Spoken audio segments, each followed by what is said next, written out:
Yes, like a box. I don't know why the form is like Something different. I thought you have we also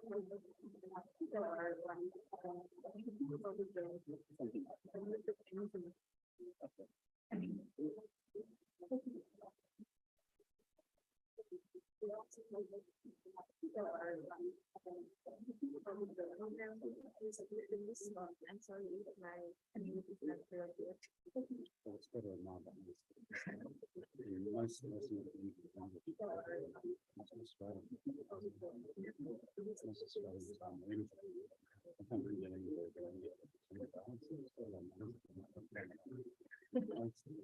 I think myself because of that it's not very good because that's one I used to get Japanese. It speaks Sudanese.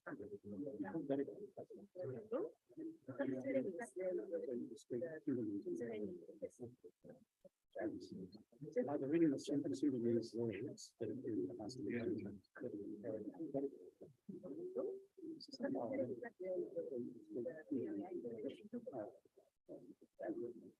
either reading the Sudanese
Good morning, ladies and gentlemen. A very warm greeting to each and every one of you.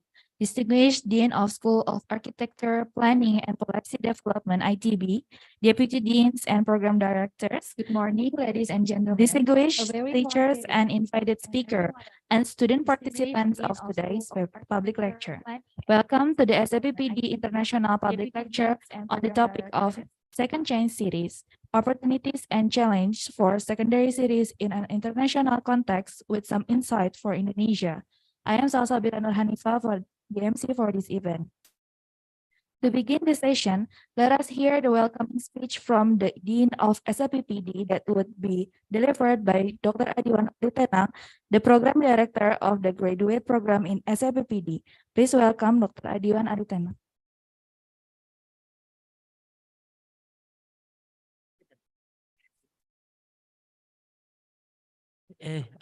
Good morning, everyone.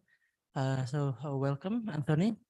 We are very delighted for having you here, and maybe for the next 2 weeks, I think. I think it will be a very good opportunity for us in SAPPD and also in urban regional planning, especially because I think Anthony could bring a lot of experience and knowledge and also network, I think, that could we elaborate us in the future with for our collaboration. During in the last 2 years with our current dean, we have expand our network, especially international network, and we are very delighted that Anthony is part of the RMIT, which is one of the institutions that we are also attempting to collaborate also in the future. So without further ado, I think we would like to welcome Anthony for his lecture. Thank you very much. Good morning. Yeah, thank you. Thank you very much. Thank you very much, Pak Adiwan, and I'm delighted to be here. I'm always delighted to be in Bandung and in Indonesia, and I think the point that Pak Adiwan made is a very, very significant one, that these sort of events are really twofold. They're certainly about the information that I want to talk about and exchange with you, but also I think it's important just the fact that I'm here, that I've actually been able to visit and we can have interchange of personnel. And that is precisely the reason why I brought your colleague Pak Sawut to Australia with the very modest amount of funding provided by RMIT to speak on development, on disaster management. So this is significant for those two reasons, I think, and I really do think that Australia, Indonesia, the urban planning fraternity, there haven't been enough linkages. There's a stack of people in Australia who are interested in Indonesia. Timothy Lindsay, for example, with law, others with politics, but for some reason, and it's very hard to understand, that the links with the urban planning fraternity haven't been very strong. And I think that really needs to change. And I'm very pleased to see that you folk are on the same page as me in regard to that. So it's one of those funny things about Australia. Indonesia is the closest place to Australia. So many Australians visit Indonesia. We tend to have in Australia this funny sort of blank spot in terms of developing collaborations, not only in terms scholarly, by the way, but also in terms of economic linkages as well. But I think that's going to change and change pretty quickly. So let's see. So without any more further ado, I will move to the presentation somehow. Good. Good idea. Yep. Oh, absolutely no problem. I do beg your pardon. I'm getting ahead of myself. It happens sometimes. I'll just. Okay, thank you, Dr. Adiwan and Dr. Professor Anthony Ken. And for today's activities, I would like to remind you that we will receive a lecture by Professor Anthony Ken from the RMIT University for 20 minutes and have a deep discussion related to the topic for the second 20 minutes. The discussion will be led by our moderator, Dr. Maya Safira. Before we start the class, I would like to remind to all participants to be actively involved in the session and fully pay attention while not speaking. Last but not least, please do not litter in class. Without further ado, let me introduce first our moderator. Dr. Maya Safira is a young lecturer in urban and regional planning at ITB. She graduated from Hiroshima University, Japan in 2019 with dissertation topic titled The Multidimensional Impact of Online Transportation Platform on Activity, Travel Behavior, and Urban Form. For these past few years, she has done remarkable research focusing on urban and transport analysis. Please welcome Dr. Maya Safira. Okay. Good morning, ladies and gentlemen. Thank you very much, Ms. Salsa, for the introduction. So today we will have the guest lecture from Dr. Anthony Ken. Selamat pagi. I think you already start your presentation, but let me introduce yourself first. I will read your curriculum vitae. So Dr. Anthony Ken is a lecturer in RMIT, graduate from the RMIT in urban planning. And now he is an associate researcher in the Center of Urban Research at RMIT University, Melbourne. So without any further ado, let's start the presentation. So the time is 20 minutes and we will continue with the question answer session. Thank you, Boo. I sincerely believe the 20 minutes is being very optimistic, but we'll see how I think you're being very, very optimistic there. It's a rather complex topic, and there's a few bits and pieces, and I want to start traveling overseas a little bit in the analysis, but let's see how we go. All right then. So I myself want to do an acknowledgement. I think it's important that my research partner is from the University of Melbourne, and that I think that might be a good idea.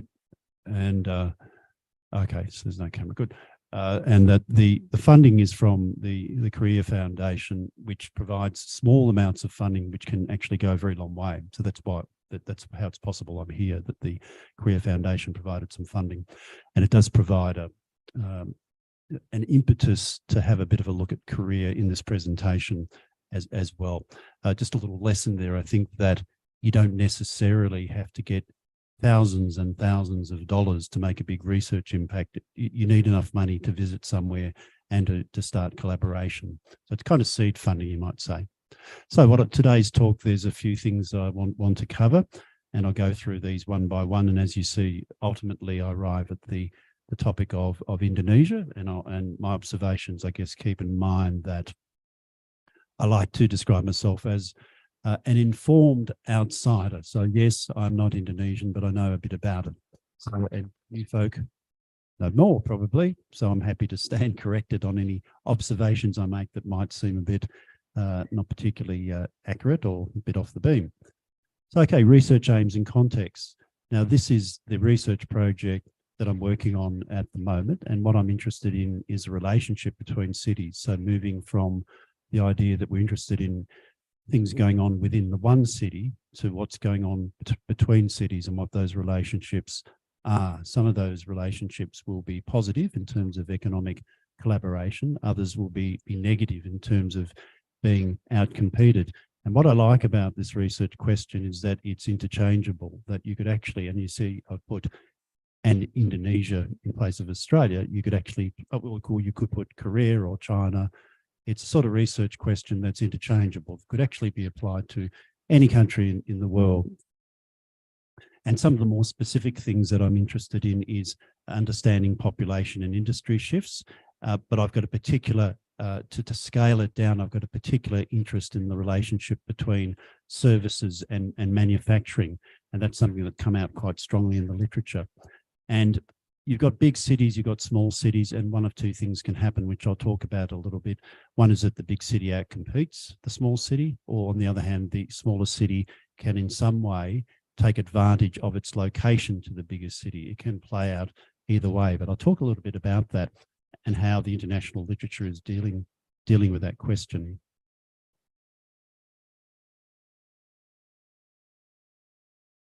Oops. Can you do the next slide for me? Thank you. All right, okay, so the question is, why should we be interested in second-tier cities? And the basic principle is that one reason we have big cities is because they have some benefits. They have a lot of what they call in the economic geography world, urbanization, economy, benefits. You've got big airports, you've got big universities, you've got big ports, you've got big labour markets, you've got big of everything. So that makes it good for economic activity. But the problem is that they can get to the point where those benefits become a problem. So you can think very much in terms of Jakarta. Why does Jakarta exist? Why is it so big? And it's because it's got a booming economy. But many things about that booming economy actually present the problems associated with it as well. So you can think of them, been to Jakarta? I'm sure most of you have. Think of the problems you think of with Jakarta. So a lot of population, a lot of traffic, a lot of pollution, and very, very difficult to get around. Not only just to get around if you're a tourist, but to get around in terms of actual business activity as well.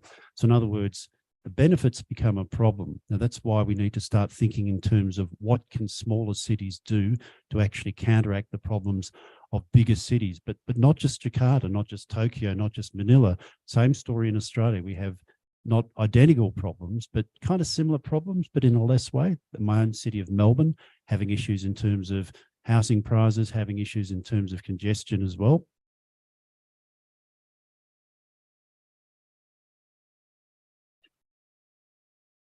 Oops, doesn't matter. Okay, so the idea is second-tier cities are smaller, which makes them more manageable. And some of the evidence is very interesting in regards to these second-tier cities, that when there is an economic crisis, so for example, in the 1990s, in the 2000s, and probably after COVID as well, it's been shown that these smaller cities are the ones that recover quicker, that they actually get their jobs up and running quicker, that actually get their economies running up and running quicker. So for some reason, they are more capable of adapting to crises. So it's not just a nice idea, it's actually some statistical data, empirical evidence that suggests that this is the case, that smaller cities are adaptable. They're good at coping with disasters of economic and other criteria. Now, always in economic geography, we have this problem with definitions, and okay, defining a second-tier city is a little bit of a headache. Now, different people, depends who you talk to, different people will say different things. Now, I won't actually read through everything here, but this is the way that people are talking about them. I guess the key point really is the numbers that they the authors tend to talk about 50,000 to 1 million. So, okay, what does this all mean to sort of think in a straightforward way about it in terms of what isn't a second-tier city? And that's the large mega-urban regions. So Jakarta is not a second-tier city. New York is not a second-tier city. Los Angeles is not a second-tier city. Virtually anything beneath that is a possibility. But in a sense, and obviously I've been trying to grapple with this myself, but I don't think we should get too hung up on the numbers here. What's important is to understand the relationships between cities. That's what we're really thinking about here. Now, just to make things even more complicated, this idea of a big city and the smaller cities and the relationship to them could apply to Bandung. It could apply to Yogyakarta with Bandung being the big city and with the smaller cities around it being the ones that have a relationship with it, for better or worse. So it's really the idea that we're thinking of, the conceptual model that's important, that we might be able to do some work with. But it's also about relationships. And again, we've got this tricky thing about at what point do we say that this big city has got a relationship with a smaller city, or one smaller city has got a relationship with another smaller city. In the literature, in particular, Alisi, he's talking about 90 minutes one-way journey. Beyond that, it becomes too problematic. And it's interesting, I think, that again, with economic geography, that they're using this face-to-face measurement as the criteria. With all the information technology and so on that we've got, it still gets back to how easy is it to have a meeting.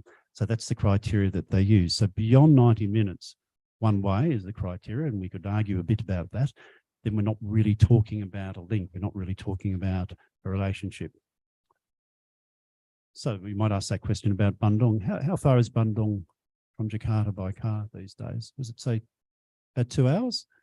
Okay, so by that criterion, you guys are safe. Okay, you're not necessarily interacting with Jakarta, but you're not being overshadowed by Jakarta. That's just the starting point. Now, obviously, when you get into it and get into this subject, it becomes more complex and we start working things out a bit more.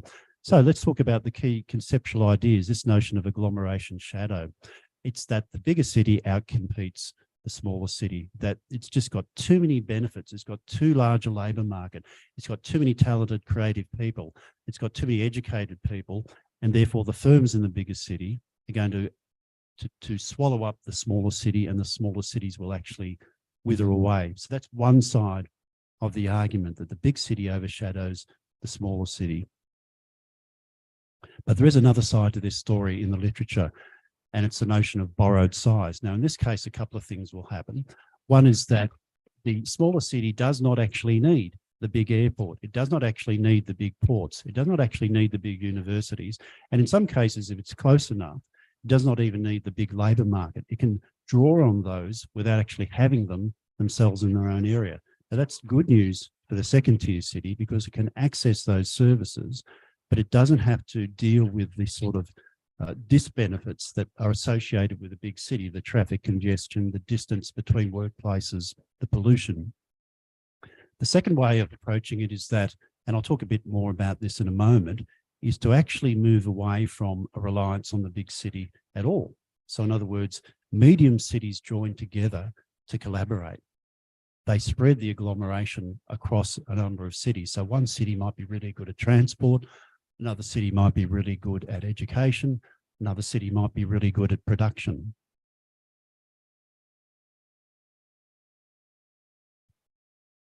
And an old idea in economic geography is that of the product cycle. Now, basically, the idea here is that depends where the product is in the cycle. So at the innovative stage, at the really creative, innovative stage, that would tend to be where we get activity in the big city, where ideas are being thought up, where you've got testing markets, where you've got research institutes. And once the product is a goer, once it's been established that it's marketable and they can then go onto the production line, that's when it moves to the smaller second tier cities. And this has been an old idea in geography, economic geography, for quite a long while. So you get this shifting of activity depending on the state of the actual product at that point in time. And as I said, one thing I'm interested in also is the notion of manufacturing. And I think that manufacturing services are two key concepts here in terms of the overall economy. It's a very vast idea. If we scale it down in the literature, they're very interested in the link between manufacturing and services, including mid-tech manufacturing. But also, I think that if you're interested in manufacturing, you need to recognize that it's actually a segmented sector. So in other words, you have low-skilled manufacturing, you have mid-tech manufacturing, and you have high-tech manufacturing. So it depends on what sort of manufacturing you're actually looking at here. But again, you could apply these ideas about different levels of manufacturing to these big cities and to these smaller cities as well.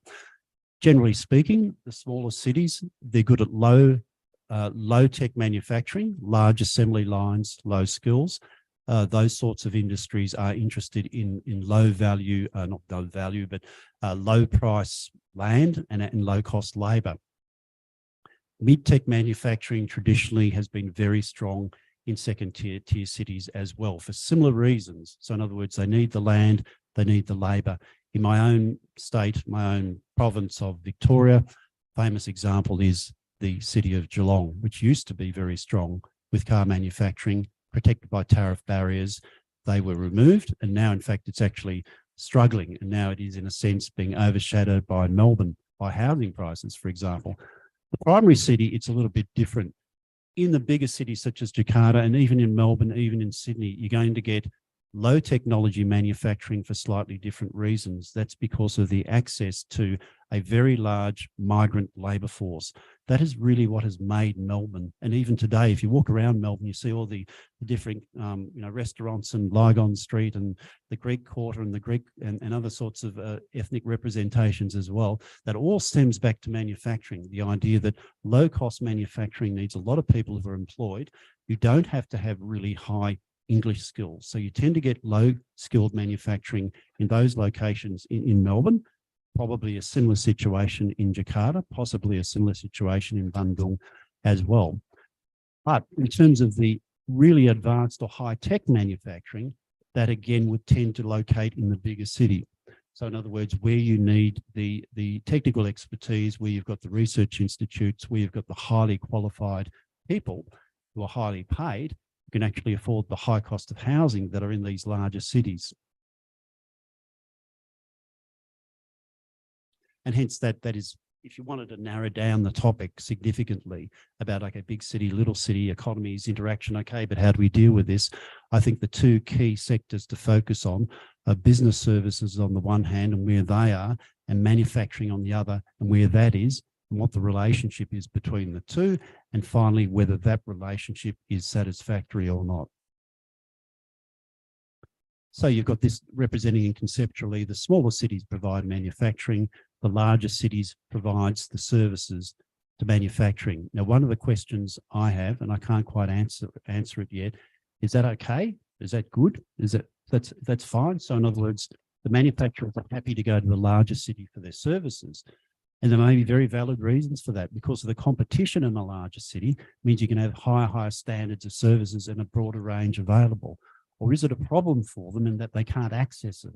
Is it actually a difficulty for them? And this is one of the things that I and anyone interested in this sort of topic is trying to grapple with.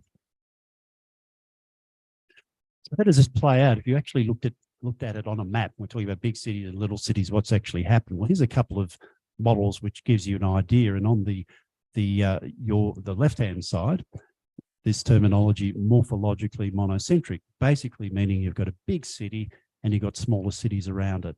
Now, with that kind of model, and you might think of Indonesia, that sort of situation where that might actually apply, we would probably expect to find this term overshadowing happening. So in other words, the big city is actually outcompeting these smaller cities. They're not big enough to actually provide services, to provide the expertise and so on. But in this second model here, which is very unusual in Australia, but which is common in China and which is fairly common in South Korea up to a point, you've got the morphologically polycentric model. Now, in that second model, that model on the left, that is where you're more likely to see this collaboration between cities. Now, this is population, right, based on population. Now, that's a starting point. If you can work out the population of these cities, you can start to form ideas about what might actually be going on and where you can actually go with the research. And again, getting back to that key point, the connection here, how close do they need to be? It's the 90-minute driving time one way, roughly defining the range at which business meetings can occur. So they're still using that face-to-face criteria. And as you can see, it's attracting a lot of attention. These sort of ideas about second-tier cities and big cities and small cities and polycentric cities, quite a number of articles and some pretty serious international journals have emerged lately: Economy and Space, Regional Studies, Sustainability. And hence, we've got another term that's sort of been concocted to talk about how these medium-sized cities might form together, which is the agglomeration externality field. Now, that's a very bit of a mouthful. Basic point is what they're trying to say here is in those big cities where you get agglomerations within the big city, you can actually spread agglomerations across smaller cities. So you're providing a real alternative to the bigger city and a real alternative to some of the agglomeration disbenefits that are appearing there. Another key point in trying to get our heads around what is the difference between the big city and the second tier city is the overarching nature of them in terms of economic activity. Somewhat broad, but the bigger cities, the Jakartas, the New Yorks, and even the Sydneys, for example, good at financial services. That's how they link into the global economy, through global services. But the second tier cities are different. They link into the global economy as well, more to do with production networks. In other words, making stuff, not just ideas, but making stuff. And this is why manufacturing is quite a significant idea when it comes to these second tier cities. Okay, let's take a bit of a deep breath, and we've been talking a bit theoretically, so let's make this a bit real and get to the point in terms of what sort of examples have been given of what second tier cities are supposed to look like. And some of these cities you undoubtedly will recognise. And Brian Roberts, who is coincidentally an Australian, has done a sort of a typology. And you'll notice that there's a strong emphasis on specialisation, the idea that a particular second tier city will have a particular specialisation. And you can see there's a whole range of specialisation, some of them more directly linked to, you know, industrial production, some of them not so, culture and religion, government, heavy industry, advanced manufacturing, You can see here, and I'll talk about South Korea a little bit later, a couple of cities in South Korea have been mentioned. There's some from Australia that have been mentioned. Some of them are perhaps a bit curious. So Canberra is a second-tier city, specialisation in government. Perth is a second-tier city, regarded as such, specialising in mining and resource extraction. And Indonesia, they've actually mentioned Yogyakarta as representing knowledge services. I think that you could probably say Yogyakarta also specialises in tourism, and you can think of other examples of Indonesian cities that have a particular character.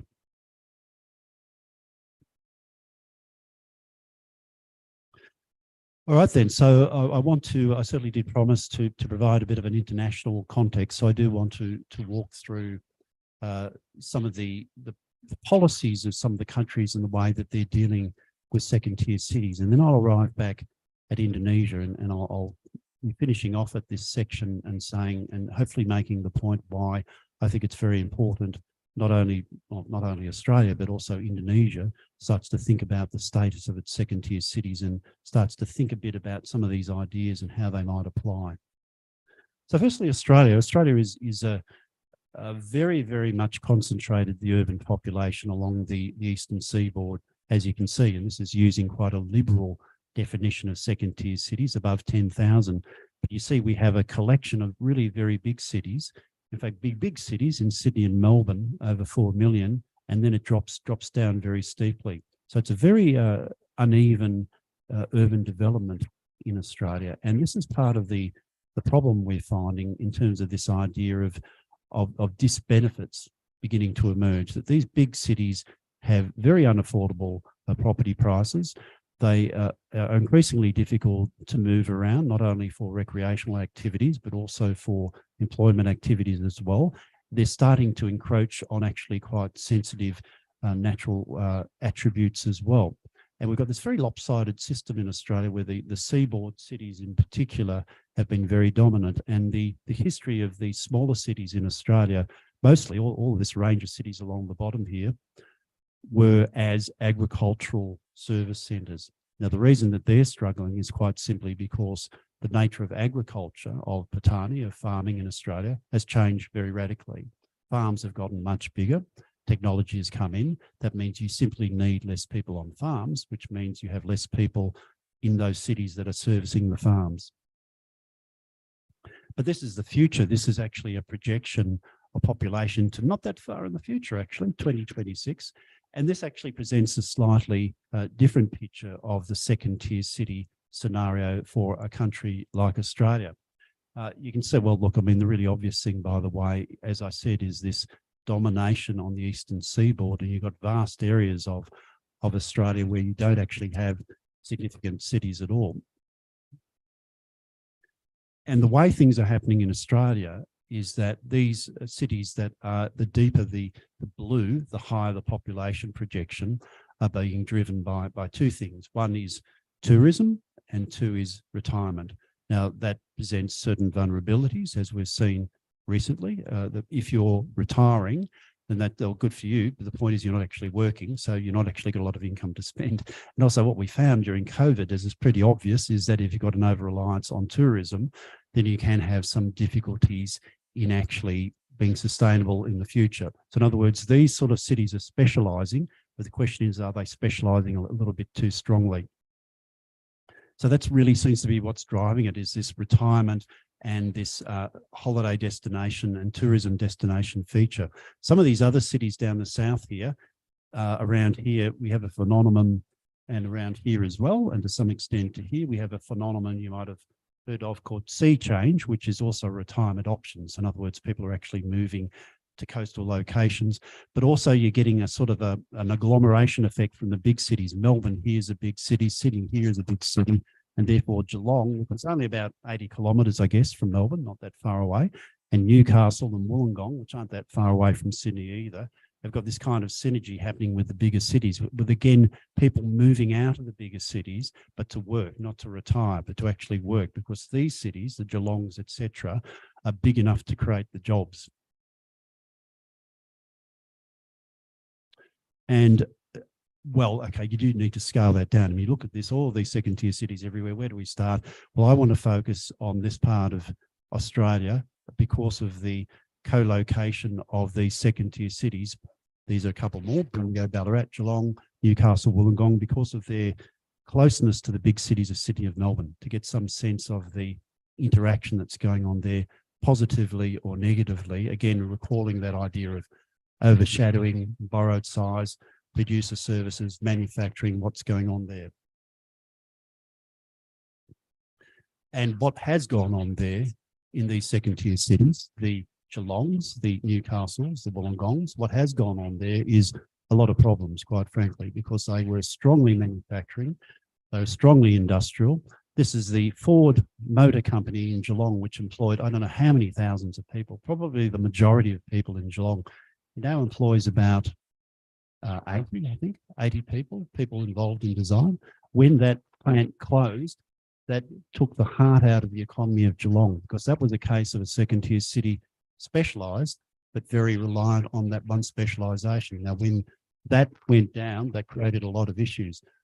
The reason it went down is because for probably 50 years, the car industry in Australia was protected by tariff barriers and was protected by government assistance.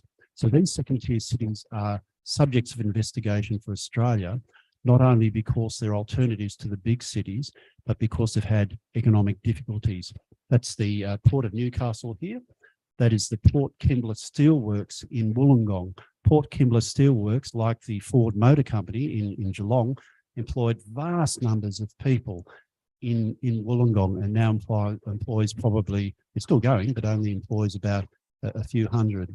And I remember when I did some field work here, the economic planner for the city of Wollongong took me out to the Port Kembla Steelworks, and we were travelling along this road, which was like a freeway. It was so wide, it was huge. And I asked him, well, why is there such a big road out to Port Kembla when so many people work here? And that's because before, many, many people worked there. So they actually needed a vast wide road in order to bring the people back and forth. But that situation has changed.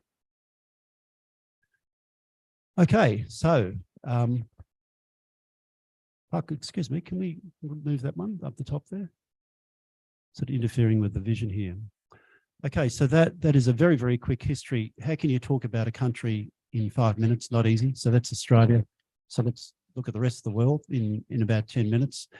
Now, just to begin with, this is the population increase, just to give you a really broad overview of comparison. So you've got, and they tell interesting stories in themselves, from 1960 going up to the present day.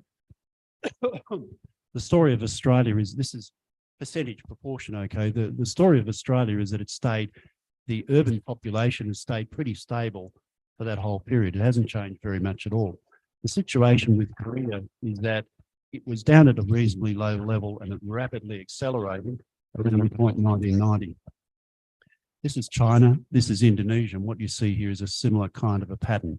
So that's kind of a broad outline to keep in mind when we look at some of the material that I'm going to show you in a moment, hopefully. Okay, this is Korea, South Korea. This is Seoul, and as you can see, there's a range of population. There's a number of cities there, reasonably well spread out. The Korean model, as I'm going to call it. Now, okay, I think there's some interest for Indonesia in that there's some similarities with the broad history of Korea. Now, one of them is the fact that in both cases, one significant similarity is that you've moved from a period of, how can I put this, authoritarian rule to one of democracy. Indonesia, Korea are two of only 6 fully functioning democracies in the East Asian and Southeast Asian region. So that's one similarity. Decentralisation programs, you've both embarked on those. What I call a developmentalist, I can barely say it, legacy. Now, by legacy, what I mean was in the past, okay, for Korea. That's the emphasis on developing the economy first and developing other aspects of society later. Now, Korea has sort of moved on from that, but the argument is that Indonesia is in that phase now. The idea is to get that infrastructure out, to get economic development out, to get people out of poverty. Then we'll worry about the fine details of governments and accountability a little bit later. Another similarity, and I just sort of dreamt this up when I was doing this slide. You may not like it, is big family capitalism. Now, it's interesting that in Korea, you've got the chaebols, who are basically families who have become really big conglomerates, and they're directly involved in urban development, and the names are now become household names. And that might sound familiar because in Indonesia, we have a similar situation. In other words, Ciputra, Lippo. In Korea, you've got Hyundai, Samsung, a similar sort of story there. In both cases, these very large, big family capitalist firms are directly involved in land development. Now, when I talk about a national settlement strategy, this is what Korea has actually got, the comprehensive national physical development plan. Now, there is no such expression, anything like that in Australia. Now, you folk might be able to tell me whether there is in Indonesia, but in Australia, it doesn't even register. We might sit back and say, okay, this is how we're going to plan the whole urban settlement system in a country. But Korea have this, the comprehensive national physical development plan. The critical point of that in regards relevance to this particular talk is that it required compulsory relocation of industries away from Seoul. It said, you're going to go there, right? You're not allowed to go, get out of Seoul, right? That was a proposal. With their second-tier cities here, I think I might have missed a slide, have I? Could we just go back a slide a moment? I might have. Okay, I do beg your pardon. But just very briefly, these are examples of the second-tier cities and the specializations. And some of them are kind of curious. Like, for example, Ansan, they've decided it's going to specialize in polluting industries, which doesn't say much for its urban quality. But other examples as well, Sejong, Ulsan, Busan, et cetera, et cetera. So they've got particular specialities. Okay, I beg your pardon. All right, okay, here we go. So they've adopted a really serious strategy. They've put a real lot of thought in it, looking at industrial parks, free trade zones, and other measures. So the government says, okay, we're going to have a second-tier city here, and you're going to specialise on this. That's what the South Korean government has done. Now, the point is that this development has come to such an extent that they're now sort of run out of places to develop. So now they're actually exporting urban development. So this is starting where Indonesia starts to come in, okay, with your new capital, Nusantara, because Korean firms are getting directly involved in this. So new towns and smart cities, they're actually seeing it as an export commodity. They've developed them in Korea, and now they're thinking of spread. In fact, they already do spread them internationally. So there are some similarities and links there in the Korean model and the Indonesian situation. But the really obvious point, of course, is that South Korea, in terms of area, is really Java, effectively, and Indonesia is an archipelago. So we can only stretch this so far. But there are some issues with the Korean model. I think we need to be aware of this, and not purely for academic purposes, but because, in a sense, it's coming your way. The Korean model is coming towards the Nusantara model, okay, the Nusantara development. Some of the decisions to place the second-tier cities where they weren't particularly rational, weren't particularly objective. In fact, they were dependent on where the then president's family actually lived. So keep that in mind. The whole point of this, really, of this exercise, is to stop the development of Seoul. Now, the problem is that it hasn't actually worked. The population of Seoul continues to grow, continues to outflank that of the second-tier cities. But the other issue is that the agglomeration benefits of Seoul, all that stuff about universities and training centres and big factories and big airports and big ports, continues to be a draw card. And the second-tier cities have failed to strongly develop those sort of benefits, those sort of interconnections between firms, those sort of innovative practices. So unfortunately, there's certain problems with this model. The draw of the big city remains. Now, that's something to keep in mind, again, bringing it back to Indonesia, that if you're trying to deal with Jakarta, to moderate in some way and provide alternatives, it could be very difficult because the drawing power of the big city is a real drawing power.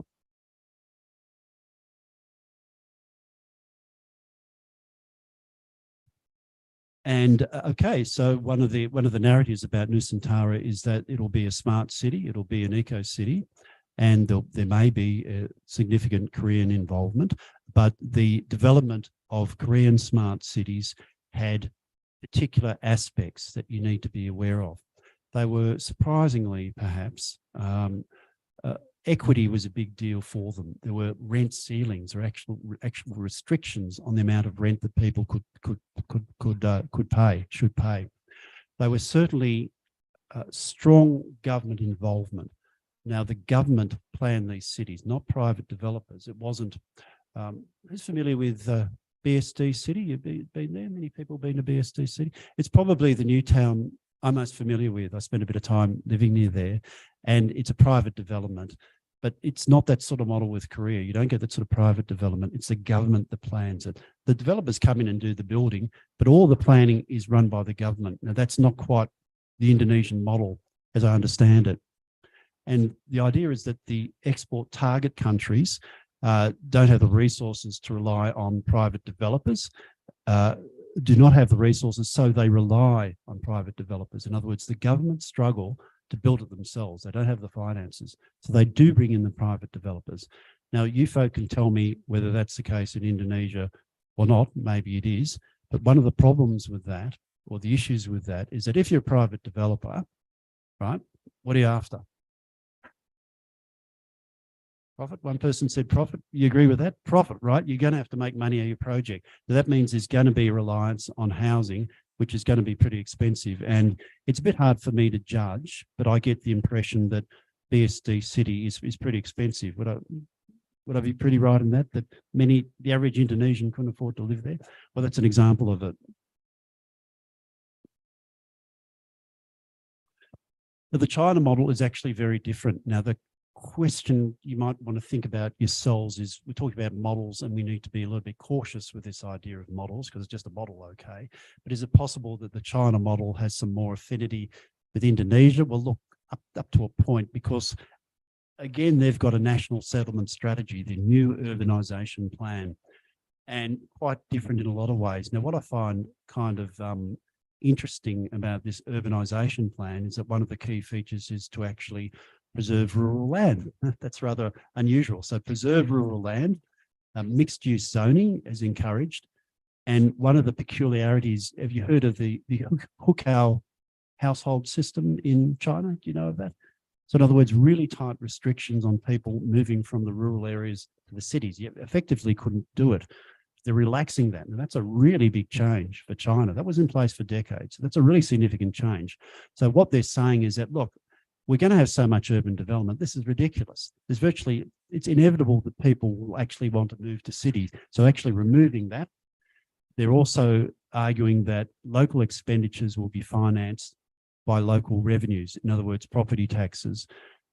You might ask yourself whether that's going to work or not. There's some issues in Indonesia, for example, with that. Government prices for industrial land based on the market value of industrial land. So in other words, they're not saying, okay, here's rural land, we're going to sell it to you at residential property prices, we're going to sell it to you at industrial property prices. And the intention is that, therefore, that will encourage industry to come. And of course, linking transport between centres is very important.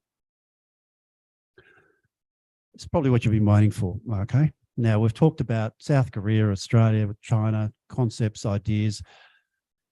Can we bring this back to the here and now and what's going on in Indonesia? Again, I'll just make the point that I would describe myself as an informed outsider. So I'm quite happy for you folk to elaborate and correct me on some things, but let's talk a bit about Indonesia.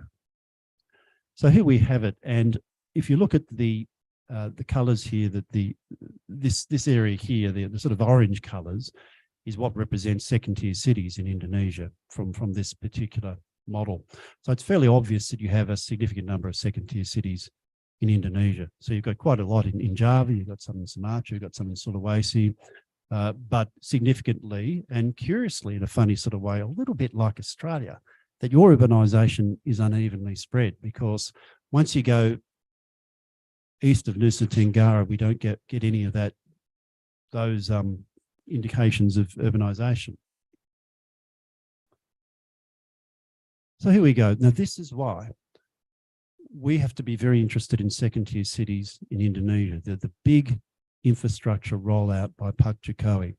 Now, this is really significant. Now, we could argue a little bit about what infrastructure is going where. So, for example, while it's understandable this is telecommunications in Papua, I'm certain that Papua needs telecommunications, but not a lot of other different infrastructures.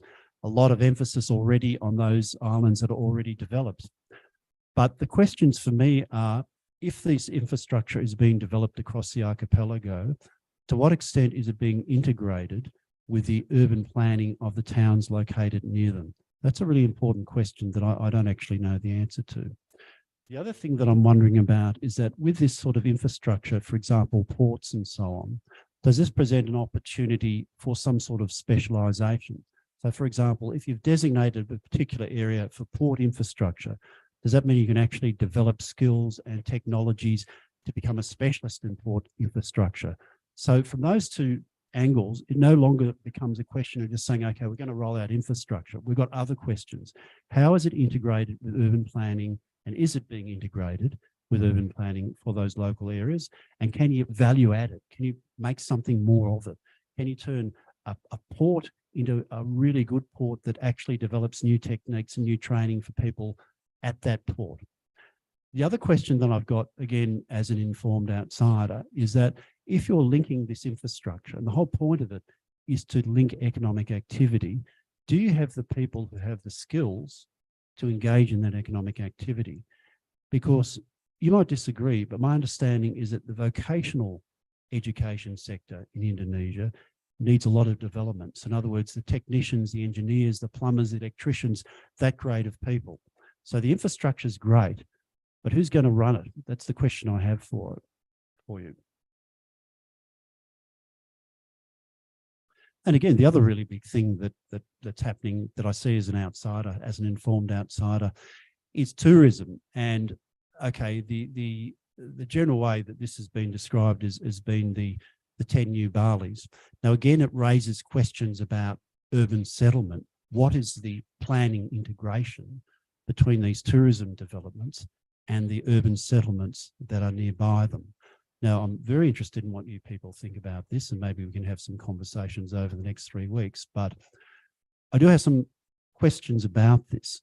And the first one is, how is it actually going to work? So in other words, how do you develop, and by the way, 10 new Balis, right? Now, I have no problem, and you might agree with me or disagree with me, that if by 10 new Balis you mean 10 new Kutas, then I think you have a real problem. But if you mean 10 new Ubuds, for example, I don't think you have a real problem. The track record worries me a little bit. So again, correct me if I'm wrong, but I understand that the one that's been up and running significantly is Mandalika, and that the key point of that Mandalika development is a Grand Prix racetrack. Is that correct? Okay. All right. So that immediately ask questions of myself about the sustainability of that idea in terms of social sustainability of the people that live there, in terms of environmental sustainability. What sort of statement is that making about sustainability, but also economic viability. So in other words, these big event type things, once they're over, the Olympic Games is a good example. These countries go berserk. We want the Olympic Games here. We want them in Seoul. They go berserk. They bribe left, right, and centre. You know, same with the World Cup. They build these stadiums, and the stadiums are, in my culture, in my country, we say a white elephant. So that Mandalika thing has got me going. I don't get it. Now, in fairness, I haven't been there. I don't think I want to go there, because I remember going to Lombok and I really liked it, and it reminded me of good old laid back Lake Toba. So don't get me started about Lake Toba, because I'm a bit worried about that as well. How can I turn Lake Toba into a tourist zone without actually spoiling that nice atmosphere? So that, anyway, that's one sort of issue. But there's questions about integration. There's questions about what actually becomes in terms of okay, this is specialisation. This is in fitting with the general thinking about second-tier cities. In this case, the specialisation is tourism. All right. So, but one question I want to pose for you, though, or to put on the table, is that actually sustainable as well? Is tourism going to drive the Indonesian economy forward? Because the fact of the matter is that what Indonesia should be aiming for, and what you probably are aiming for, are that those people who are working in tourist sectors in Indonesia should be being paid bulle wages. They should be paying paid Australian wages. That should be the objective. Now, let's take Bali, for example. Two reasons people go to Bali. Two reasons I go to Bali. One is because it's Bali. I love it. It's a fantastic place. But two is, I'll be honest, it's damn affordable. It's very affordable. The objective should be that people who work in these tourism sectors get paid the same wages. Sorry, take a step back. Everyone in Indonesia should be being paid the same wage as those in Australia eventually. That is the object of development, actually. Now, the question is, if that occurs, and if you're going to base your development on tourism, is that going to be sustainable? Because eventually, I sincerely hope, people working in these tourism sectors are going to be paid a lot more, which means the tourism sectors are going to be more expensive. And then, in a sense, that is one of the appeals to it. That's just something to keep in mind when we're thinking about second-tier cities. So you probably know more about it than me, but I'm just curious about how that's going to play out. Good. Okay. Look, thank you very much. It took a while, but I eventually got to Indonesia and then probably started to go off the topic a little bit. But hopefully I've given you a sense of why second-tier cities are important. What are some of the key ideas that are emerging in the international literature about it? What key countries have done or haven't done in terms of it? And then finally starting to direct it back to Indonesia in terms of how we might think about how urban development might occur in Indonesia as well. So thank you very much for your time.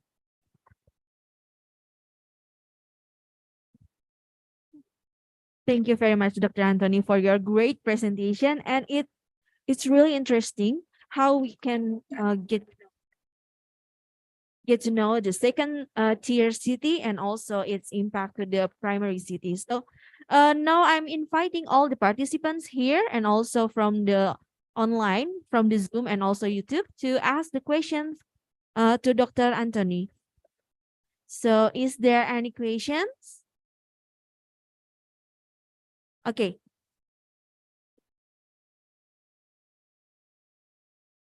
Okay, please introduce yourself first and the questions.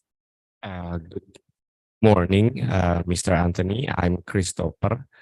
I'm a regular student of SAPPK, and I want to ask a question. You've mentioned before that a morphology of a city is affected by the amount of population. How can an amount of population affect the morphology of a city? Thank you. Oh, look, I think it's just a measure to make sense of the information. So you've got a big dot, which means it's got 50,000 population, and then you've got a smaller dot, which has 10,000 population. So that's one way of understanding shapes and morphology. But the second way, and probably the more straightforward way, is to look at it on a map, to look at the built-up area. So you see the area of Jakarta is outlined like this, and therefore that's its morphology. And we've got a pretty good understanding that it's driven by population. And then there's a smaller city with a smaller area on the map. So there's two ways of looking at it. You can look at it purely in terms of population, but you can also look at it purely in terms of the actual area that's covered by the built-up part of the city. There's two ways of looking at it. I'd like to say to you that it's absolutely crystal clear, and the literature has resolved which one is better, but it hasn't. One point I'll make is that if the material today seems a little bit on the speculative side, that's because it's very new. It's quite current and it's still being developed. I myself, and this is kind of a research lesson in itself, I'm still swimming through the literature on it. I've got to a certain point and I've presented the point I've got to, but still coming out. And there's a lot of argument, for example, and not much clarity, by the way, about at what point does a big city become a problem? How do you know it's a problem? Is it because, people are dying of pollution? Is it because it's actually impossible to move at all?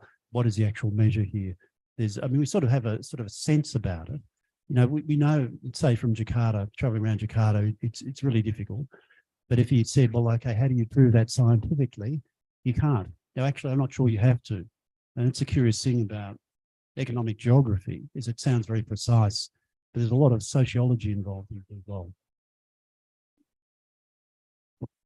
Thanks, Christopher. Okay, thank you very much for the question and answer, Dr. Anthony. So is it clear? Do you have any other questions? Okay. So is there any question from the other participant? Okay. Okay. Thanks for the opportunity, sir. My name is Kelvin from Urban Design major, and I have two questions for you. First, what impact of big family capitalism to second-tier cities? And second, what impact to second-tier cities if its primary city got reduced in number of population? Thank you. Yeah, that first question is a good one. Probably you folk would probably be able to tell me. I mean, I was going to say my experiences with BSD City, right? So is BSDC a second city? It's an interesting one. It's sort of separate from Jakarta, but it isn't. Look, I can only give you my general observation, which is that the really big development that happens in Indonesian cities seems to be driven by private developers. In other words, big city, big family capitalism. That's in contrast to the Korean situation, which ironically do have their big families. They have the chaebols, but it's planned by the government. So private planning is out of the picture here. When you have private planning, then you're likely to have big financiers involved in that. Now that gets the job done, but the question is what happens with second-tier cities now in Indonesia, either creating new ones or that vast area east of Nusa Tenggara with quite small cities, or developing them further. You've got to look at the results. You've got to look at the results. I mean, yes, I would say in Indonesia, you will get big family capitalism involved in urban development, and you folk would have a good judgment on the results of that. It gets the job done. It looks nice, but again, just getting back to BSD City, and you might agree with me here, the two things that strike me about it, and in fairness, I haven't been there for, let's assume for a moment, it's like a second-tier city. I haven't been there for about 6 years, but the two things that strike me about it is, one, how wasteful the space is, the gigantic setbacks, and also vast areas of land undeveloped. So it's not like, okay, we've built the supermarket here, then the next thing, we won't build next door until we've built that, then we'll build next door, then we'll build. Instead of that, you've got vast expanses of land that seem undeveloped. And so that doesn't look like, ironically, it's supposed to be a master planned city. The other thing I noticed, by the way, is a notion in the literature called splintered urban, which means that this part of the, apologies for the microphone, the feedback. Splintered urbanism means that one part of the city has services and the other one dramatically doesn't. Now, you might agree with me, if you've been to BS City, that the moment you step outside of BSD City, you're back in what I call the real Indonesia. You're back in the kampungs and the chaos and which I prefer, by the way, but it's quite marked. You just got to go over a bridge and all of a sudden it's completely dramatically changed. So the problem with private development seems to be that it's very segmented development, and it seems to be dependent on sales of land. And if you don't get the sales of land, the land is underdeveloped, and then you've got inefficient things happening. So that is, in a very long way, saying a situation you should be trying to avoid. I think the only way you can avoid it really is by the government taking direct intervention in planning. And I said before that, okay, the government of Indonesia is getting stronger and stronger, but maybe it hasn't got enough money to build all these cities all over the joint, but it's certainly got enough money to, or has sourced enough money to build the infrastructure. But the question really, and this is our responsibility, does it really cost a lot of money to plan a city well? To give the authority to planners such as yourselves to say, we will plan the city and it's going to be like this. Okay, guys, developers, you come in, but you're going to have to do it our way. And that's what they've done with the Korean model, with some mixed results. But nonetheless, one could argue that the urban development of Korea is one of the key reasons why that you've seen that shift in population, but also you've seen that shift in gross domestic product and living standards from, pretty low income situation previously. And I'm sorry, your second question, would you mind repeating that? Sorry.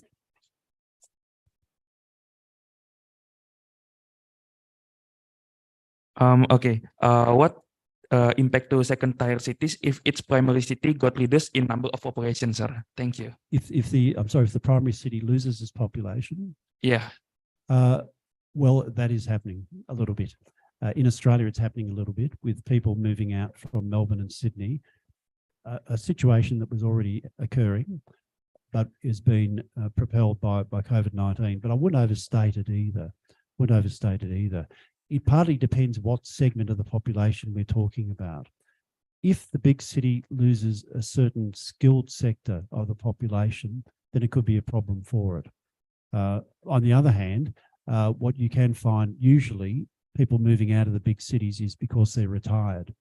So in other words, the consumption income is shifting to the smaller city, but usually the bigger city is significant enough to sustain that. It's not a really a big problem. We're not seeing any really widespread movement of people out of big cities anywhere, a bit here and there kind of thing, but probably not enough for us to make a sort of a big statement judgment about how it's actually impacting the economy. I think it's desirable that people move out of big cities. The new development in my home city of Melbourne, on the outskirts of Melbourne, is okay, it's adequate, but there's also a lot of problems with it because the developers will construct the housing first and worry about all the facilities later, the schools and the supermarkets and the parkland. They'll tend to worry about that later. And also it's quite a segmented land use system in Australia, in Victoria, and although it's a bit controversial, it can result in the separation of workplaces from where people live, which is not good for the environment, it's not good for families, it's not good for the economy as well. And that's all this population increase is occurring on those outskirts of the cities, which are further and further away from employment and have very poor public transport. Now, I'm not talking about Jakarta, I'm talking about Melbourne, right? So this is one reason why I think we need to start thinking seriously about an alternative to continually growing big cities.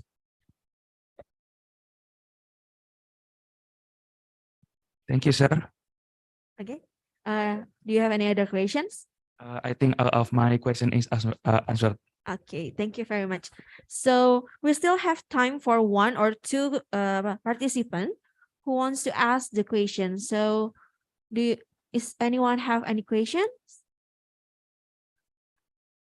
from the students or the lecturer also can ask the question to Dr. Anthony? Okay, there's a question from the online participant. So Dr. Anthony, thanks for the new insight. What do you think of the Korean model as we are applying the similar model on the development of our new capital city, Nusantara, impacting the second-tier cities in East Kalimantan? Will it bring the similar impact to the regular Indonesian model? Before I answer the question, who is BKPP? Yeah, who is BKPP? I think it's some employee from ministry, right? Ministry. Okay, look, thank you, BKPP, whatever your actual name is, but thank you very much for your question. Look, for starters, it's very, very early days with the capital to make commentary on it. We don't know what's going to happen. There seems to be some difficulty in getting finance for it. So the extent to which it gets off the ground is a moot point. But the decision has been made under Jokowi's presidency, but of course he'll move on, and therefore the trouble will come for some other president that follows him. So it's early days. We've got these notions of smart cities. So technological whiz-bang stuff in cities and sensors and electric vehicles and a host of other things as well. So that should make it a more sustainable city. It will be symbolically important, and I think that's a good thing for Indonesia to have a new capital. The Korean model will work, but it depends on how it is financed. So the Korean model that is exported expects governments to be able to develop it themselves. If you get private developers involved, it means they're going to rely on housing prices, which will make it a problem for people living in Nusantara. The Korean model, their new cities, there were tight controls, as I mentioned, on rent. And that's partly because the government could do that. The government was strong enough and had the finances to dictate the terms there. So it's a little bit up in the air, in my opinion. look, I think in a way, look, it's interesting, BKPP, you raised this because this is actually what got me thinking about second-tier cities in Indonesia was the new capital. And there's two narratives about Nusantara. One is that it will be the capital of Indonesia and it will represent a new step forward. And I think that's a good thing. But there is another sub-narrative, which I think is really ridiculous, which is that it's actually going to contribute in any way to solving the problems of Jakarta. It's not going to make any difference whatsoever. I mean, there's not going to be enough population shifting over. And it's also going against the grain a little bit. I mean, one reason Jakarta became so big is because all the conglomerates and the finance companies and so on want to congregate near government. That was the nature of it, although that's moved on a little bit since then. So we need to think, forget about the capital as solving Jakarta's problems and start looking not only, elsewhere in Java, elsewhere in Sumatra, but right across the archipelago to spread urban development and to spread the opportunities and try to draw on some of these ideas about specialisation and agglomeration fields between second-tier cities. So look, okay, I'll just, I can't resist the temptation. I wonder the amount of money put into building the new capital, what if that money was spent on providing sewerage and potable water for the residents of Jakarta? Would it be the same amount of money? Because one of the main problems Jakarta has is that it's sinking because of the reliance on wells to get water. So there you go. I mean, well, it's okay. So we can argue about it, but the point is, BKPP, was there a cost-benefit analysis conducted, a really serious one, and really community consultation, a really serious one, decided on which way do you go? Do we build a new capital? And sure, it's good. It's a great idea in itself, but is it cost-benefit? Spend the money on the new capital or fix water in Jakarta? It's pretty obvious to me what should have been done, but you may not agree with me. But it's good to see Sukarno's dream fulfilled, isn't it? I mean, we're talking about this since the 1950s. Sukarno, from here, your most famous graduate, well, surely. So, I mean, look, it's good to see, let's not get into the politics of it, but I mean, there's a lot of symbolism about Indonesian politics. We do this, we do that. Even Sukarno was, I mean, Monash, I mean, it's great when you go up the top and you see Jakarta. What a waste of money, really. I mean, but Sukarno had to get it built, and eventually it was built after he died. And quite often you see old photos of Jakarta and you notice the monuments have been built before the roads or the houses. So this is a monumentalism, but there's some good things about it as well.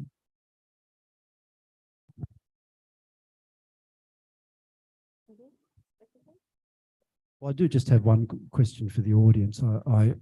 Because as I keep using this expression, informed but outsider, what do you folk think of the 10 new Balis? I mean, you got any more information for me? I mean, have I got it all wrong about, it looks terribly, seems to be going very wrong. The 10 new Balis, has anyone got a view on that or is doing research on that particular, the urban planning integration component of it?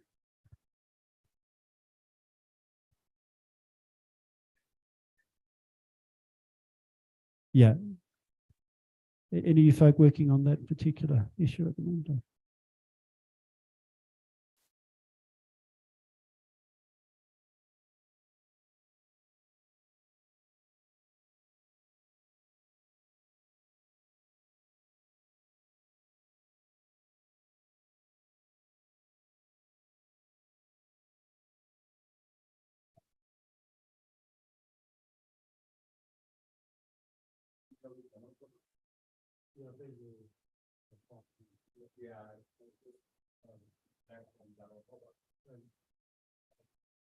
It not may answer your question directly, but it's one of example of the 10, one of the 10.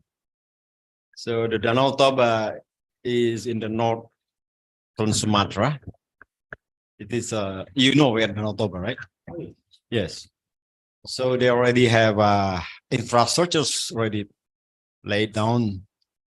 There's a domestic airport, Silangit, already there.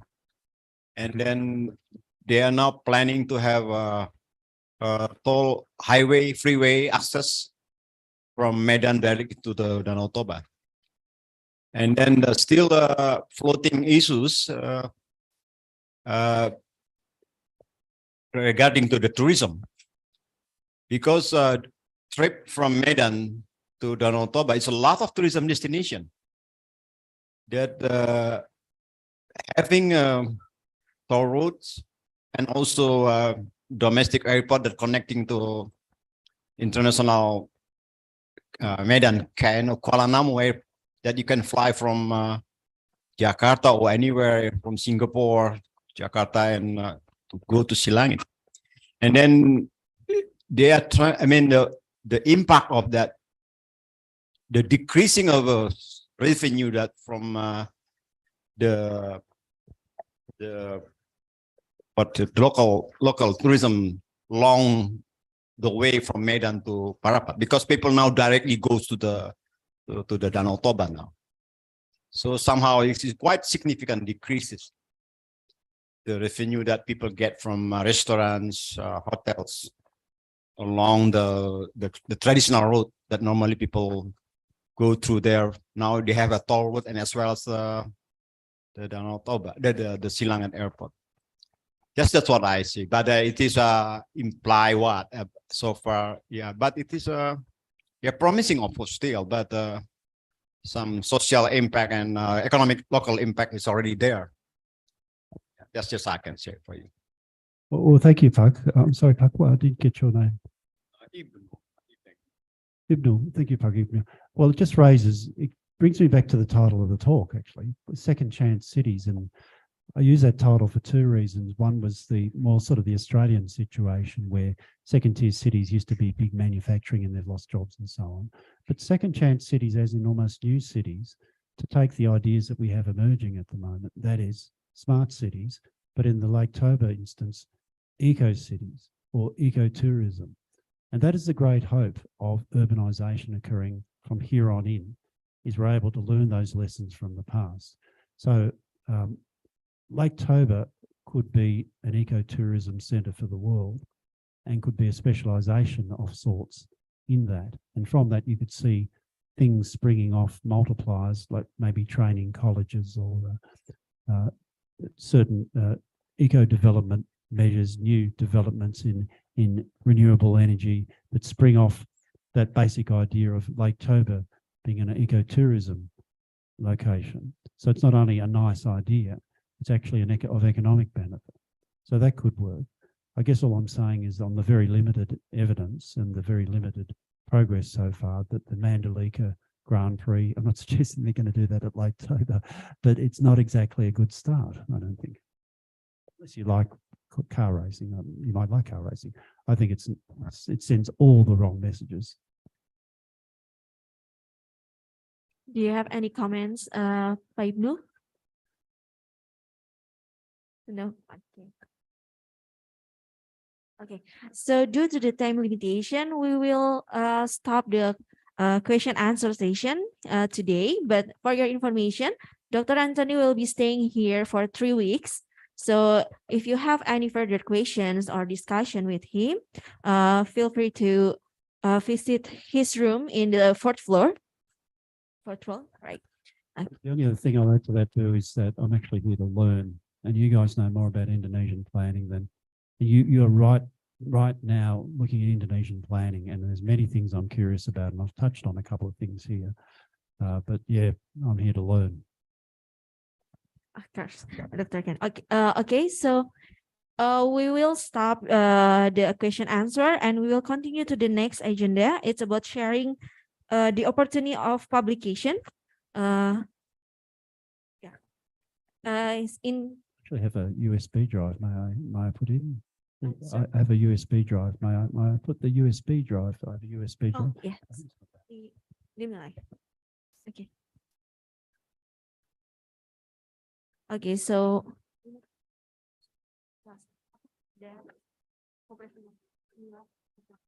okay, while waiting, so I would like to thanks to all of the participants here and also in the online Zoom and also YouTube.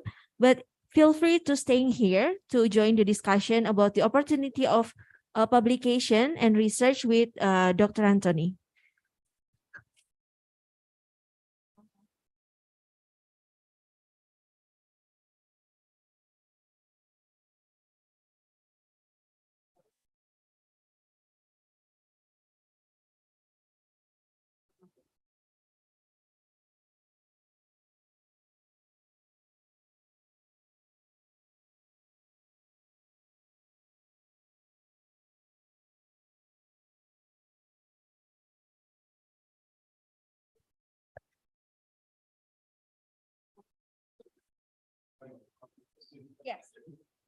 Oh, we have 10 minutes. 10 minutes. Okay, we have 10 minutes break before the second session. So if you're interested to join our discussion, please come back again in 10 minutes. So 11:40. Okay, thank you.